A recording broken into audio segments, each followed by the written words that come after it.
Mutton kofta বানানোর জন্য mutton কিমার মধ্যে বেশ খানিকটা গার্লিক চপ করে দিয়ে দিলাম আর অনিয়ন চপ। এবার জিরে গুঁড়ো, ধনে গুঁড়ো, হলুদ গুঁড়ো, কিছুটা গোলমরিচ, chilli flakes, mint leaf, bread crumbs আর দুটো ডিম দিয়ে দিলাম। এখানে প্রায় 1 কেজির মতো মাটনের কিমা আছে। এবার আমি দিয়ে দিলাম ঘি, নুন।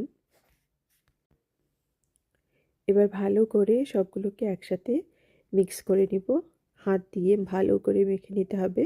হাত দিয়ে ভালো করে মেখে আমি কয়েকটা বল বানিয়ে নিলাম, যেগুলো দিয়ে আমি এই মিট বলগুলোকে বানাবো, এই কোফতাগুলোকে বানাবো। বানিয়ে আমি সাদা তেলে এগুলোকে ফ্রাই করলেই কোফতাগুলো রেডি হয়ে যাবে। এবার আমি তেলে দিয়ে দিচ্ছি মিডিয়াম হাই হিটে। আমি ভাজবো সব দিকে উল্টে পাল্টে। আমি ঢাকা দেব না, ঢাকা না দিয়েই ভাজবো। আর কিছুটা মাটনকে আমি এবার নিয়ে নিলাম, এগুলো দিয়ে আমি বানাচ্ছি কাবাব। কোফতাগুলোকে উল্টে পাল্টে সব দিক থেকে ভালো করে ভেজে নিতে হবে। আমি একটু কড়া করে ভাজছি, তাতে টেস্টটা ভালো হয়। তো এই কোফতাগুলো ভাজতে প্রায় 15 মিনিটের মতো আমার সময় লেগেছে। এবারে আমি কিছুটা কাবাব বানিয়ে নিচ্ছি।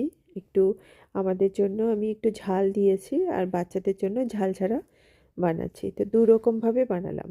তো কোফতাগুলো আমার রেডি হয়ে গেছে। এবার আমি এই কাবাবগুলো বানাচ্ছি। কাবাবে আমি কিছুটা অয়েল দিয়ে দিলাম, যেগুলো ওই কোফতা থেকে বেরিয়েছিল।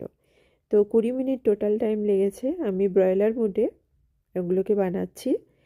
এই যে আমার কোফতাগুলো রেডি হয়ে গেছে, খুব সুন্দর জুসি নরম হয়েছিল। এদিকে কাবাবগুলো রেডি হয়ে গেছে। কমেন্ট সেকশনে জানাবেন রেসিপিটা কেমন হয়েছে। সবাই ভালো থাকবেন। Thank you.